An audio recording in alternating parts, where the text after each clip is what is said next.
ସମସ୍ତଙ୍କ ଚିନ୍ତାଧାରା ଉପରେ ଚେଞ୍ଜ କରିବା ଦରକାର। ଆଉ ମୁଁ ତ ଏମାନଙ୍କୁ ହିଂସ ମାନେ ଏମାନଙ୍କୁ ମୁଁ କ'ଣ କହିବି ଜାନୁଆର ବି କହିପାରିବିନି ମାନେ ପଶୁ ବି କହିପାରିବିନି କାହିଁକି ଆମ ଘରେ ରହୁଥିବା ବି କୁକୁର ବି ବହୁତ ହି ଲୟାଲ। ଛୁଆ ଯେତେବେଳେ ସ୍କୁଲରେ ଯାଉଛି କି କଲେଜରେ ଯାଉଛି ମା ସବୁଠୁ ବେଶୀ ଚିନ୍ତା କରୁଛି କି ମୋ ଛୁଆଟା ଠିକ୍ସେ ଘରେ ଫେରି ପାରିବେ। ତ ଅନ୍ତର୍ଜାତୀୟ ମହିଳା ଦିବସ ଆଉ ତାଥିରେ ଆପଣଙ୍କୁ ଆଜି ସମ୍ପୂର୍ଣ୍ଣ ସମ୍ମାନରେ ସମ୍ମାନିତ କରାଯାଇଛି, କ'ଣ କହିବାକୁ ଚାହିଁବେ? ବହୁତ ଖୁସି ଆଉ ମୁଁ ସମସ୍ତଙ୍କୁ ହ୍ୟାପି ୱିମେନ୍ସ ଡେ ଜଣାଇବାକୁ ଚାହୁଁଛି। ମୁଁ ଗୋଟେ କଥାରେ ବିଶ୍ୱାସ କରେ କି ୱିମେନ୍ ଡେ ସେଲିବ୍ରେସନଟା ଏଇ ଗୋଟେ ଡେଟ୍ରେ ଯାতে ସୀମିତ ନ ଥାଉ।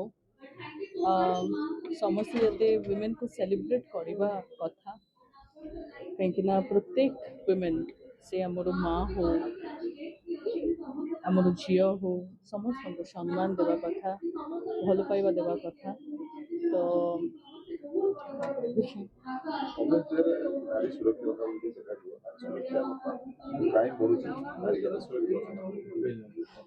ଏଇ ନେଇକି ବହୁତ ଚିନ୍ତିତ ସମସ୍ତେ।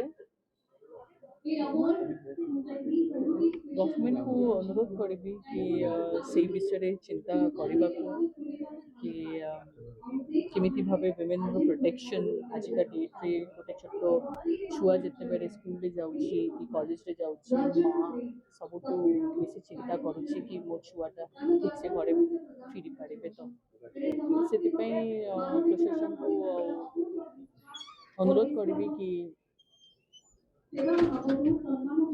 ଝିଅମାନଙ୍କୁ କେମିତି ସେଫ୍ଟି ପାଇଁ କ'ଣ କରିହେବ ସେଇ ନେଇକି ଚିନ୍ତା କରୁ।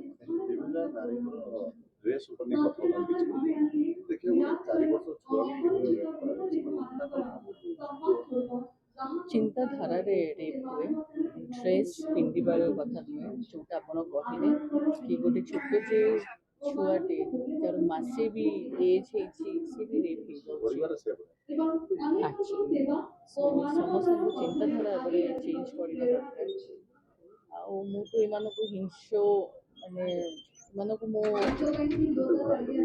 କ'ଣ କହିବି ଜାନୁଆର ବି କହିପାରିବିନି ମାନେ ପଶୁ ବି କହିପାରିବିନି କାହିଁକି ଆମ ଘରେ ରହୁଥିବା ବି କୁକୁର ବି ବହୁତ ହି ଲୟାଲ।